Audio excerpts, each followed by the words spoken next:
Minhas amigas, boa noite a todos. Muito bom mais uma vez estarmos aqui reunidos, né?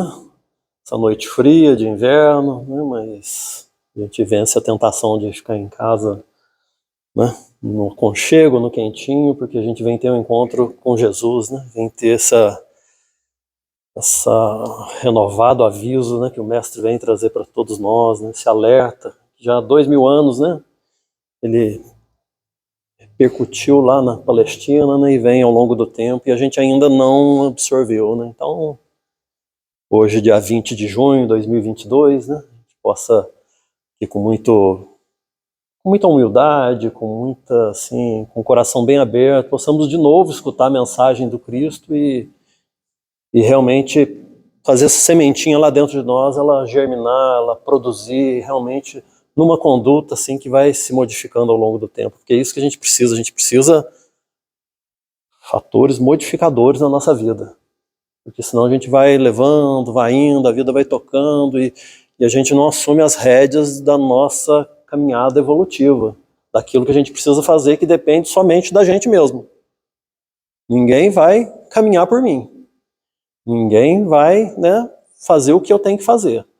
Mãos amigas vão socorrer, Jesus, divino mestre, divino companheiro, dá toda a sustentação, a espiritualidade amiga também, mas o que cabe para nós fazer, o que cabe ao nosso livre-arbítrio é nós que temos que fazer, nós que temos que nos abrir para essa luz. A luz está aí, o esclarecimento, né, a orientação está aí, mas a gente precisa fazer a nossa parte, sair da nossa zona assim, de conforto, que às vezes nem é muito confortável, né, e fazer o que temos que fazer. E nesse estudo nosso da noite de hoje sobre a caridade, né, benevolência, indulgência, perdão, é a definição de caridade, né? E nos estudos desse item, o item 12 do capítulo 7, Bem-aventurados os pobres de espírito, nós lembramos de uma passagem que foi trazida pelo espírito Humberto de Campos, né, o irmão X, pela mediunidade abençoada de Chico Xavier.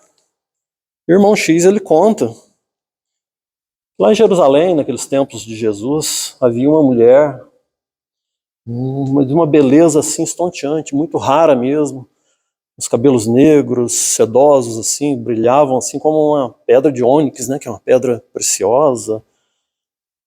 Tinha assim aquele corpo esguio, realmente ela era de uma beleza assim fora do normal, né? Ela era cortesã, ela comercializava as energias sexuais e tinha clientes assim muito importantes, assim muito poderosos lá em Jerusalém. E numa daquelas tardes quentes, assim, lá em Jerusalém, ela caminhando lá naquele movimento, perto do templo, ela, né, fazendo as coisas dela lá na caminhada dela, quando vê, ela observa um homem sentado assim perto do templo, encostado assim, e chama a atenção dela, aquele homem. Um homem assim, cabelos compridos, os olhos brilhantes, claros, assim, a cor de mel silvestre, irradiava algo assim daquele homem que destacou no meio daquela multidão que estava por ali. Mesmo com aquela aparência simples dele, aquela túnica amarelo, meio parda, os pés empoeirados da caminhada, né, por aquelas estradas áridas e secas lá da Palestina, a testa empapada de suor, denotando que ele parou ali para descansar um pouco, para se refazer um pouco, e vinha de uma longa caminhada. Mas era tal magnetismo que irradiava ali daquele homem que ela se aproxima, buscando um contato, e aquele homem, Jesus, continua ali sem olhar para ela, sem levantar o olhar. Aí ela quebra o silêncio e puxa a conversa com ele e fala: Nazareno, eu sei que você é nazareno, pelo seu modo, cabelo, roupa, cor da sua pele, você é nazareno, você não é daqui de Jerusalém. Você está aí extenuado, cansado? Olha, eu tenho um palacete aqui bem próximo. É uma casa maravilhosa, eu tenho lá servas lindíssimas que vieram da Idumeia, tenho arcas com tesouros fabulosos, artes que vieram lá da Mesopotâmia antiga. Então, você não quer ir lá? Vai lá descansar um pouco lá, eu te ofereço lá para você Na verdade, ela estava oferecendo muito mais do que esse descanso, né? Ela estava oferecendo a si própria, né? E Jesus apenas olha para ela e fica em silêncio, né? Ela, incomodada com o silêncio de Jesus, ela continua, né? Olha, se você for lá, minhas servas seminuas vão lavar seu pé numa bacia de prata, refrescando-te, vão, né, lavar essa testa suarenta. Vou poder te oferecer as frutas frescas colhidas nessa manhã, tâmaras doces que eu colho no meu pomar, as uvas capitosas mais deliciosas da Palestina inteira. Vai lá, vou te oferecer isso tudo. Jesus olhando para ela, olhando profundidade, né? Aquela alma equivocada, e mantendo silêncio. Ela continua na investida dela, né? E fala assim, olha, se você for, eu vou te oferecer muito mais, eu vou te oferecer uma cama farta, vou te oferecer todas as delícias que meu corpo pode te oferecer. Né? Já sendo mais direta na aproximação dela, Jesus fala para ela assim, hoje não. Hoje não. Ela já mais irritada assim, ela fala, olha, Nazareno, ainda hoje eu recusei o convite de um sacerdote poderoso do templo. Recusei um general romano. Não quis, ainda hoje. E também um rico comerciante da Macedônia. Tu não vens? Intimando Jesus, né? Jesus fala para ela, não. Hoje não. Mas oportunamente eu atenderei o seu convite. Ela, irritada com a recusa, né, ferida nos brios de mulher, no seu orgulho, na sua vaidade, ela retruca, então não venhas nunca mais. Né? Rodopiou ali nos calcanhares e seguiu lá na multidão, desapareceu ali rumo ao seu palacete, rumo à sua vida. E Humberto de Campos conta, né, na narrativa dele, que o tempo passou, como sempre passa, né, sucessão dos dias, da noite, nessa sequência inexorável mesmo, e passaram 2 anos. E Jesus estava, como ele fazia, né, naqueles 3 anos da caminhada pública dele, de ensinamento, e um local que ele ia sempre era lá no poço de Betsaida, que era um local lá, que era uma espécie de uma piscina, onde o pessoal se banhava, e ele sempre pregava ali, era um dos locais que ele gostava de pregar, e ali mais uma vez ele estava, né, falando de consolações, de esperança, falando, né, da necessidade de buscar esse amor num nível mais elevado, desse desprendimento assim das coisas terrenas, também, né, curando os enfermos, dando esse amparo, né, para que eles estavam ali. E ele estava assim, atendendo um paralítico, quando chega uma senhora veneranda, assim, bem idosa, cabelos brancos, né, curvada, se aproxima dele e sussurra no ouvido dele um pedido. Jesus termina o atendimento ali com o paralítico e responde para ela, para essa senhora, sim, eu irei, mostra-me o caminho. E aquela senhora diz a Jesus, segue-me então. E começou a caminhar por aquelas ruas ali, pegando vielas, quebra ali, quebra lá, foram se afastando da parte mais central da cidade até chegar numa escarpa, uma descida de pedra assim. Ela chega na beirada assim e fala para Jesus, é lá embaixo, lá naquela gruta. Aí Jesus começa a descer agora sozinho, né, por uma espécie de escada, né, degraus assim mal esculpidos na pedra nua, né, e vai descendo e chega na boca daquela gruta, uma caverna, né, e começa a adentrar, até para um pouco para aquela adaptação da visão, né, porque saindo da claridade, entrar no escuro, para poder enxergar alguma coisa, né, e começa a adentrar ali aquela caverna, né, como se fosse um pequeno corredor, ele começa a entrar, até que numa abertura maior assim, né, como se fosse uma espécie de cômodo da caverna, tem lá uma pedra côncava, né, e ele tateando lá naquela escuridão que estava ali, né, uma luz muito pouca, muito parca que chegava ali, tateando, ele, né, naquela base plana da pedra, ele encontra assim, uns retalhos, uns panos, né, apodrecidos, que ele, só de tocar assim os panos se desfaziam, mas era o que fazia a vez de cama para uma mulher deitada lá.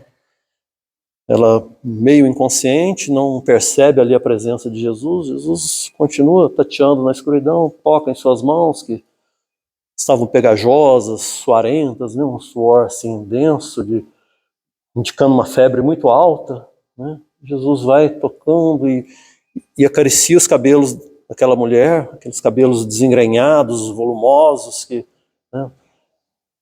E só de tocar no cabelo, assim, os cabelos já se desfaziam em chumaços, assim, saíam chumaços. Era o corpo no avançado, assim, em estágio de desequilíbrio físico, né? Já se aproximando mesmo do processo da desencarnação. E Jesus afasta aquele cabelo dela da testa e nesse momento ela se dá conta que tem alguém ali.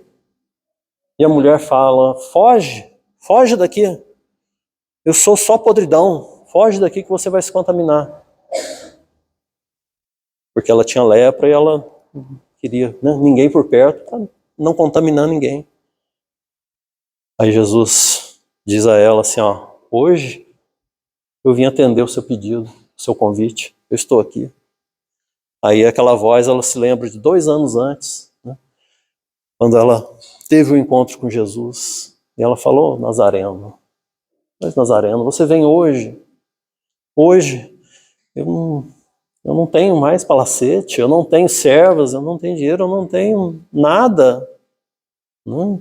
Mas Jesus fala, sim, hoje é o dia de eu atender o seu pedido, porque hoje eu descubro um brilho diferente no seu olhar e procedo assim por muito vos amar. E ela fala, mas nem meu corpo eu tenho mais, está tomado da lepra.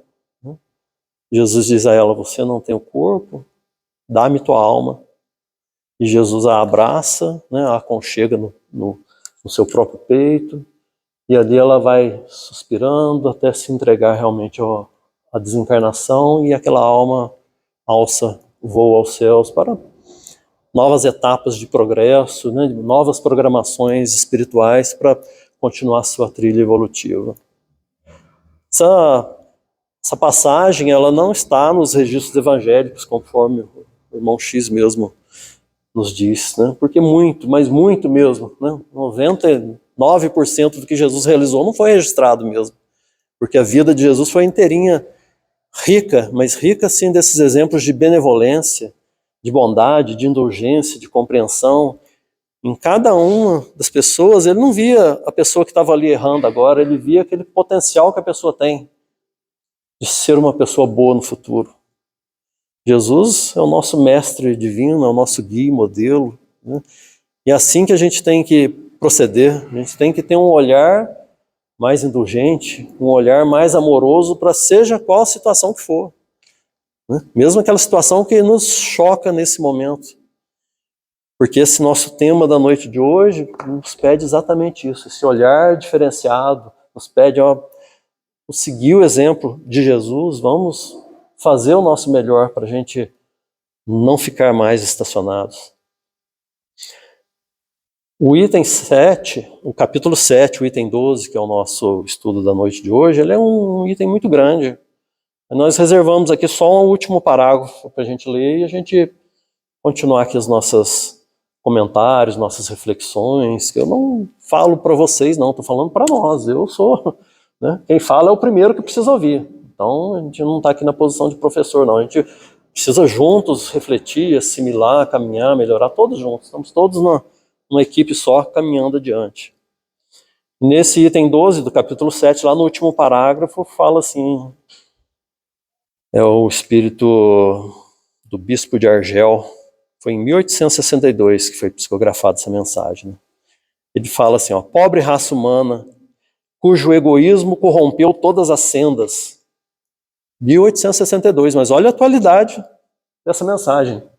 Porque hoje você vê assim, corrupção em todo lugar. Não é só aquela corrupção do político que rouba dinheiro, mas você vai na internet, você tem que ter cuidado que pode ser um golpe. Não, você recebe uma mensagem, pode ter em todos os momentos está essa corrupção, como é o termo que ele usa aqui, em todas as sendas, né? Faz parte desse estágio evolutivo que a gente se encontra ainda, de espíritos atrasados, onde fazemos parte da humanidade e precisamos dessas experiências que não são agradáveis, mas fazem parte do nosso crescimento, fazem parte dessa etapa, né? cujo egoísmo corrompeu todas as sendas. Toma novamente coragem, apesar de tudo. Se ele falava lá atrás, e hoje em dia a gente precisa de coragem. Tem pandemia, tem dificuldade, agora inflação que tem também agora, coragem, está tudo dentro de um plano maior, está tudo sob o controle do Mestre Jesus, governador espiritual da Terra, tudo tem uma razão de ser, né? Nada de desânimo. Ele fala aqui, ó, coragem, apesar de tudo, coragem, seguir em frente. Em sua misericórdia infinita, Deus envia poderoso remédio para os teus males, um inesperado socorro à tua miséria. Abre os olhos à luz. A gente falava, o auxílio espiritual está aí. Né? É que a gente não pode confundir o auxílio espiritual. A gente acha que estar amparado espiritualmente é não sentir dor nenhuma, é não ter problema nenhum, é não ter dificuldade nenhuma. Essa é uma visão assim mais imatura espiritualmente, porque a dificuldade, né, a dor, né, as provas, as expiações fazem parte do nosso aprendizado, fazem parte desse processo, são os instrumentos que exatamente nos impulsionam adiante. Então, como que eu quero não ter dificuldade nenhuma? Como que eu vou me sentir desamparado porque a situação pode não estar favorável? É eu que não estou observando os verdadeiros valores ali daquele momento. Eu estou limitando a minha visão a esse momento da caminhada terrena. Aí tudo vem com um peso tremendo. É a enfermidade, é a dificuldade, é a desesperança. Né? Não, a gente sabemos, somos espíritos eternos. Né? Nós já temos essa convicção que a gente está numa etapa reencarnatória. Isso aí não é, quero crer que não é mais assim um ponto de dúvida para ninguém. A gente tem várias reencarnações, várias etapas aqui no corpo físico, numa sequência onde a gente precisa extraindo sempre o melhor aprendizado. E o aprendizado mais importante vem nos momentos de dificuldade, de dor. Ele continua aqui, abre a luz aos olhos. Abre os olhos à luz. Aqui estão as almas, referindo aos benfeitores, né, que não vivem na terra e vêm clamar ao cumprimento dos deveres reais. Deveres reais. Todos nós temos deveres aqui na Terra. Todos nós temos compromisso. A gente tem que trabalhar. Né? Quem está na época de estudo, estudar, tem as provas. Né? Eu tenho boleto para pagar. Eu tenho que me manter. Eu tenho um compromisso em família. Quem é dona de casa tem horário de almoço. Nós temos uma série de deveres que precisamos atendê-los. É lógico, é claro. Né? São deveres inerentes à nossa condição de encarnado. Mas quais são os nossos deveres reais? É o que o bispo de Argel chama a nossa atenção aqui. Presta atenção nos deveres reais. O que seriam os deveres reais? Eu estou falando uma ótica espiritual, é claro, né? Estou tentando espiritualizar a nossa percepção da vida. Né? Então, dentro dessas atividades que eu tenho mesmo no meu dia a dia, compromissos, né? Deveres de ordem material ou de ordem familiar, de relação, há deveres num nível acima. Eu posso, um exemplo, lá no meu trabalho, eu tenho que atender alguém, eu tenho que lidar com pessoas, seja pessoalmente, seja por telefone. Como eu faço isso? Será que eu me desencumbo daquilo, não estou preocupado com o outro? Porque em todos os momentos eu posso estar atendendo, além do dever material, esse dever real, de ver que do outro lado tem o quê? Tem uma pessoa, né, como eu, com dificuldades, que às vezes, né, quer ser bem atendido, né? Ah, mas a pessoa é chata, mas essa é a nossa visão antiga da nossa posição de egoísmo, onde a gente não quer ser incomodado em nada. No núcleo familiar acontece muito isso também. Né? Dentro da família, a pessoa acha que o outro tem que te aceitar do jeito que for, mas não. O núcleo familiar é o primeiro lugar, é a primeira escola, é o primeiro movimento de mudança, onde a gente tem que oferecer o nosso melhor, sim. Mesmo quando é incompreendido, mesmo quando não tem assim um respaldo naquele seu anseio de ordem, né? Aquele anseio superior que você carrega. Né? Emmanuel fala para nós assim que ninguém trai o seu patamar evolutivo. Então não adianta eu esperar do outro uma conduta que muitas vezes eu mesmo não tenho. Eu vou fazer o meu melhor, seja onde for. Esses são os deveres reais que o Espírito se refere aqui. A gente precisa acelerar um pouquinho, é uma mensagem muito bonita, interessante. Sugiro que todos, chegando em casa, assim, quando puderem, confiram lá do capítulo 7, o item 12 do Evangelho segundo o Espiritismo, do Bispo de Argel. Mais adiante ele fala da caridade, da necessidade da caridade, da humildade, que são irmãs que precisam ser o nosso combustível da caminhada evolutiva, precisa ser a alavanca do nosso progresso. Ele usa uma expressão parecida com isso, mas aí a gente pergunta assim, caridade, né? Termo doutrina espírita, palestra espírita, toda hora a gente está falando em caridade, e tem que falar mesmo. Nossa meta. O exercício da caridade é uma das bandeiras, né, da doutrina espírita. Fora da caridade não há salvação. Mas o que é a caridade?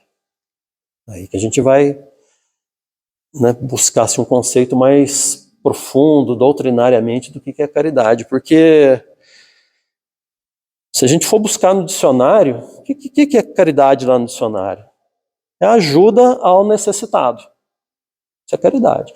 Eu oferecer algo que alguém está precisando, né? Seja o que for. A pessoa caiu, eu vou lá levantar, ela estava precisando de ajuda, eu fui lá. Isso é caridade. Isso no conceito comum, no conceito corrente. Mas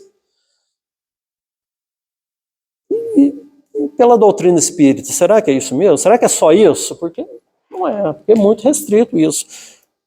Eu ofereço bem a pessoa, porque a gente podia pensar assim, bom, época de eleição chegando, daqui a pouco o político vai distribuir cestas básicas aí. Quem está precisando e recebe a cesta básica, aquilo é um bem? É um bem, é um bem, é um bem. Mas aquele político está praticando a caridade? Não está, por quê? Por causa do interesse. Qual que é o interesse? No caso do político é o voto, é a projeção, é ficar conhecido.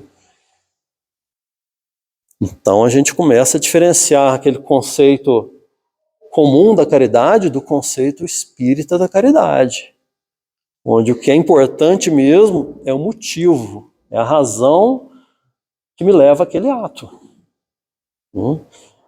Claro que praticar o bem pode ser uma caridade? Pode ser e pode não ser, né? Depende daquilo que está me movendo.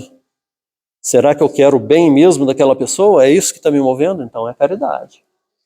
Por isso que o apóstolo Paulo, lá na carta aos Coríntios, falando do amor, né, ele fala, olha, se eu der meu corpo a ser queimado, se eu der meus bens aos pobres, se eu falar a língua dos homens e dos anjos, né, se referindo à mediunidade, eu posso ter a mediunidade mais espetacular do mundo, psicografar e tal, se eu não tiver caridade, nada adianta.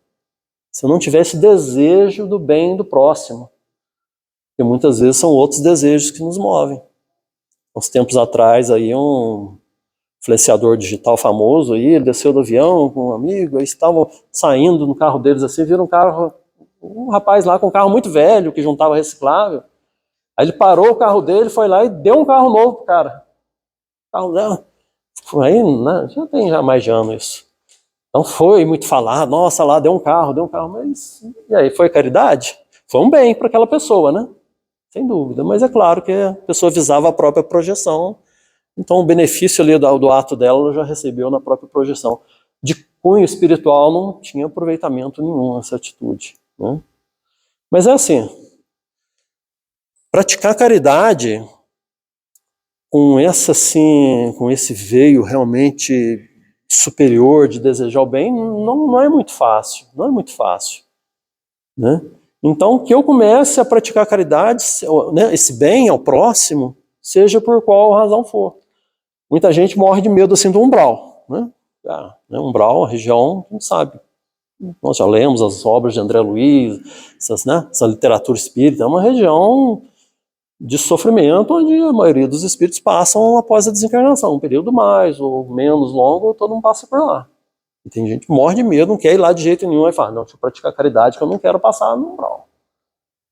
Tem um interesse aí que não é o bem do outro, né, o próprio bem. Mas é válido. Mas é válido porque a gente tem que começar de algum ponto. A nossa casa aqui, a nossa irmã Tuca coloca no WhatsApp lá que está com um trabalho de sopa, que retomou aí. Né? Convida todo mundo para sopa, quem não tem nenhuma tarefinha aí no meio espírita, estiver interessado, procura o pessoal da casa. Tem certeza que tem vaga, mas é certeza absoluta. Né? Só que o trabalho de sopa, ou qualquer outro trabalho desse assistencial, assim, ele não é fácil no começo, ele não é fácil. Porque já tem equipe que faz, você já tem que se adaptar à equipe. Né? A gente fala isso, eu não participo nessa casa, mas numa outra casa nós participamos por 20 anos. Né? 20 anos nós fizemos trabalho de sopa e tínhamos dificuldades, sabe? Formam as equipes assim, que cada uma vai no domingo, eu acredito que aqui seja mais ou menos assim também. Então nessa equipe tem pessoa que quer se integrar na equipe, quer entrar na equipe, aí a pessoa entra, aí a pessoa vai lá, a primeira vez que vai lá a pessoa quer mudar tudo. A pessoa fala, não, mas tá errado esse jeito de fazer sopa, não, mas isso aí, não, mas esse ingrediente, não, mas a pessoa quer, não, mas vai servir agora, tem que servir depois, tem que servir assim. A pessoa acabou de chegar, ela não quer colaborar, né? Acaba tumultuando. Né? Então a pessoa chega assim, oferece, né? Oferece assim a mão, oferece, né, o serviço, oferece, né? Muitas vezes as pessoas que vão lá tomar sopa precisam conversar, precisam, né? Tem um amparo material ali, mas um amparo espiritual que é o que é relevante. É o sorriso que você entrega para a pessoa ali. Às vezes as pessoas vêm falar de problemas dela, você escuta, às vezes não dá para fazer nada, mas só de você escutar a pessoa já alivia, já se sente melhor. Aí sim é o verdadeiro trabalho. A sopa é só um detalhe. Tanto a pessoa que toma, como a pessoa que faz. É só um detalhe para essa interação maior. Só que essa interação maior é ao longo do tempo. Passa o tempo, você vai gostando, você vai sentindo falta daquilo. Realmente começa com um interesse, mas vai indo realmente para um exercício assim mais puro da caridade, né? Dessa que quer o bem do outro. Mas temos que começar em algum ponto, né? Temos que começar em algum ponto. Então que a gente comece, mesmo com algum, entre aspas, assim, algum interesse, né? Às vezes o interesse é o quê? Eu me melhorar, mas é isso aí, vamos fazer, eu preciso fazer, eu vou lá fazer. E na prática, né, no hábito, aquilo vai se modificando, vai ganhando um cunho diferente lá dentro da gente. Vai despertando realmente o desejo do bem do próximo. E essa é a caridade. No Livro dos Espíritos, a pergunta 886... Né? Estamos falando da caridade sob a visão espírita, né? E Kardec pergunta diretamente aos espíritos superiores dessa forma aqui, olha, 886 do Livro dos Espíritos.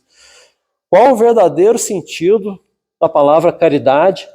Como entendia Jesus? A pergunta de Kardec já é sensacional, né? Porque ele não deixa margem assim para dúvida, né? Qual o sentido, o verdadeiro sentido da palavra caridade, mas como entendia Jesus?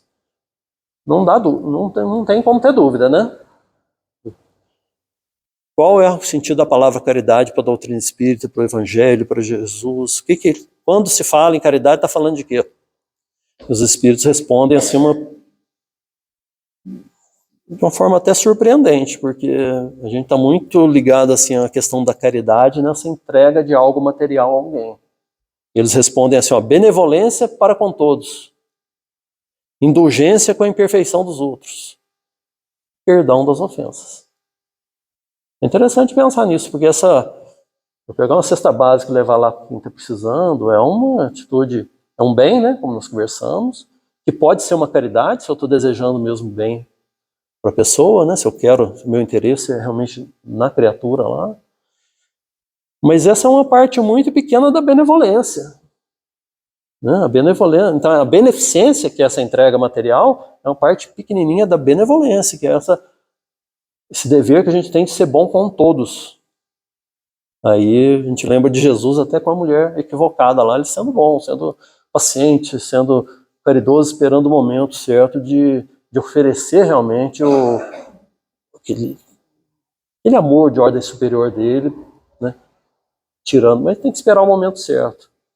Né? Então a benevolência, ser bom sempre. E não é fácil, né? A gente, hoje ainda fazendo o evangelho, por evangelho em casa, a gente lembrou, né, que a questão de qualquer coisa tira a gente do sério, qualquer coisa.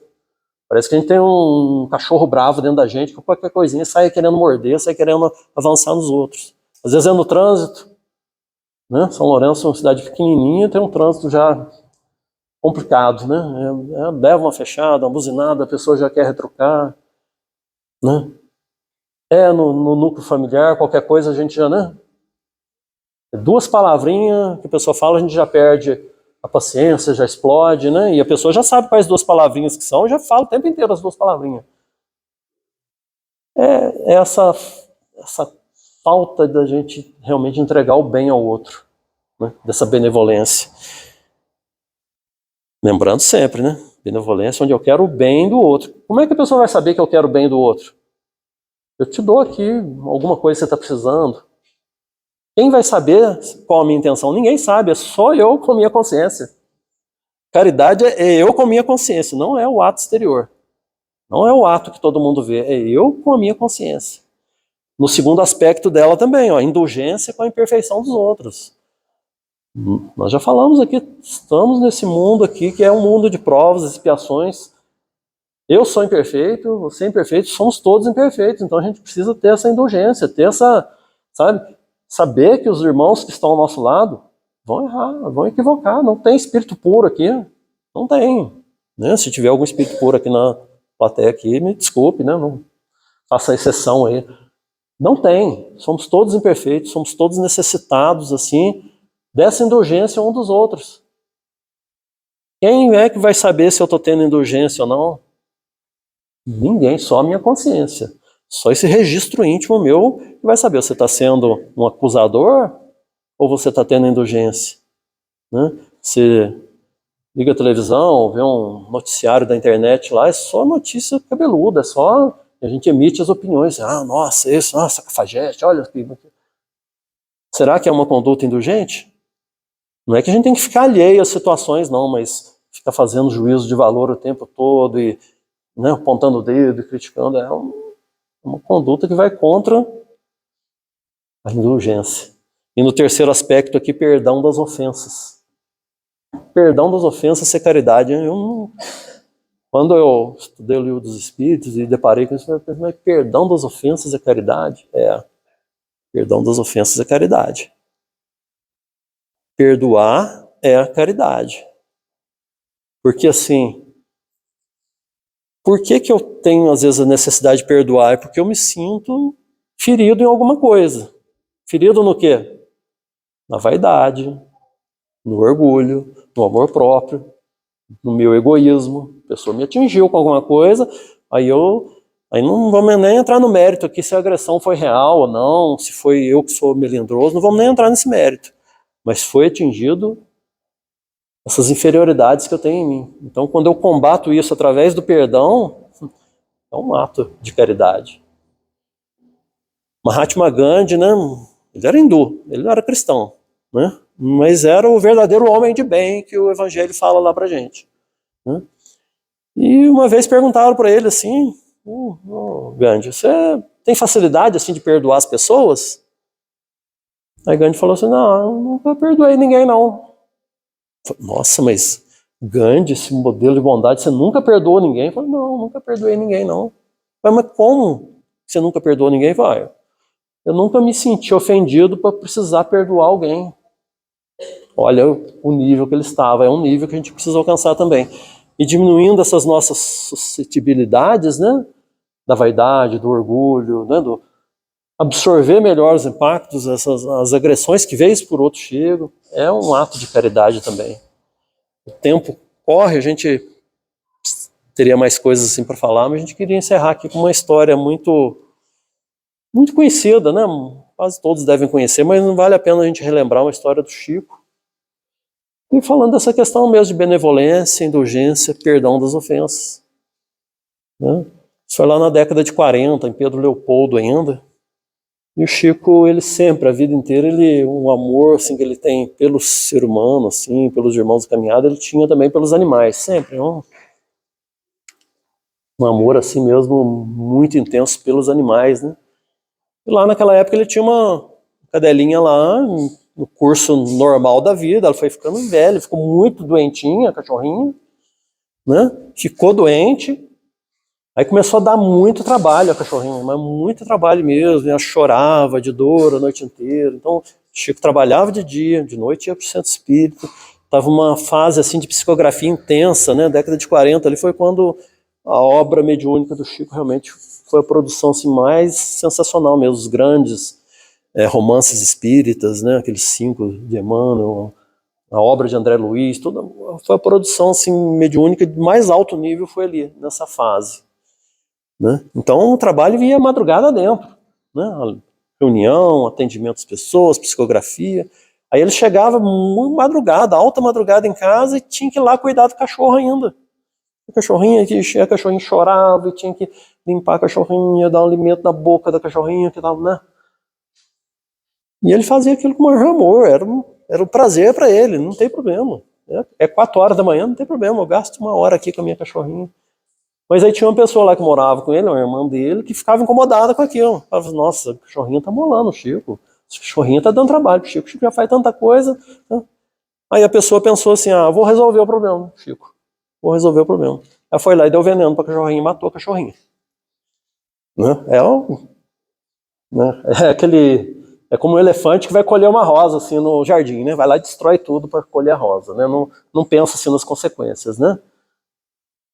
Ela achou que estava fazendo bem pro Chico, livrando ele daquela tarefa, daquela circunstância, mas é óbvio que o Chico chegou lá, ele ficou perplexo, aí foi indagar o que tinha acontecido, falou, deu veneno para, né, para aliviar pro seu lado. Chico ficou magoado, ele não falou nada. Ele não falou um A, mas ele ficou magoado, aquilo doeu profundamente nele, né? E passa um dia, passa outro dia, passa semana, e, né? Uma aparente normalidade por fora, assim, mas aquela mágoa estava lá dentro do Chico, né? Ficou aquele ranço, ficou aquilo, né? Ele não conformava com aquela situação, ele não pediu ajuda, ele não pediu nada, ele não esperava nada de ninguém, ele que fazia, né? Então ele foi cultivando aquela mágoa, até que um dia Emmanuel chega para ele, Emmanuel, né? Mediunidade de Chico Xavier, ele conversava com os espíritos igual a gente conversa aqui, né? Ele vivia entre 2 mundos, né? Então Emmanuel chega, como se fosse um encarnado, chega e fala, Chico, nós estamos com um problema. Eu Chico, nossa, mas o que é? Fala, essa mágoa que você está dentro aí, né? A sua irmã. Aí o Chico, né, fala, mas né? Aconteceu, né? Mas o Emmanuel fala, mas Chico, isso aí, tá dando uma mancha, uma nódoa aí bem no seu coração, aí, está refletindo no seu perispírito e mais, né? Está começando a interferir no trabalho mediúnico. Aí o Chico assustou. Aí o Chico falou, nossa, mas não, isso não pode. Aí ele caiu em si e perguntou, mano, então como que eu faço para consertar isso? Como que eu faço para, né? Eu não quero mais essa mágoa, cultivar essa mágoa, eu quero consertar isso. Aí a Emmanuel falou para ele assim, Chico, você vai fazer o seguinte, você vai descobrir o que a pessoa que causou a mágoa, você vai descobrir o que a pessoa mais quer ganhar, você vai lá e compra e vai dar para ela. O Chico falou, mas peraí, mano, eu não entendi. Ela me magoou, ela fez isso comigo, aí eu vou dar presente para ela?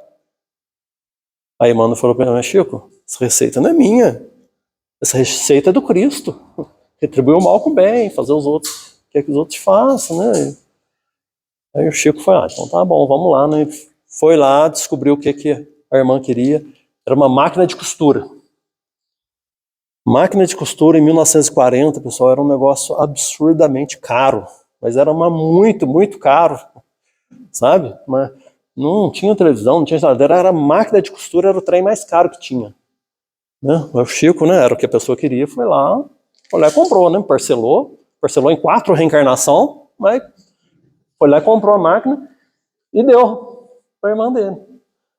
No momento que ele deu a máquina, assim, aquela alegria da irmã dele, aquela gratidão, assim, ele viu assim, aquela onda de gratidão, de fluido, de alegria vindo, e foi aquilo que pegou, envolveu assim, o peito dele e limpou aquela nódoa, limpou aquela mancha, limpou aquele desequilíbrio que estava causando por aquela mágoa que ele estava acumulando, que ele estava ali alimentando dentro dele.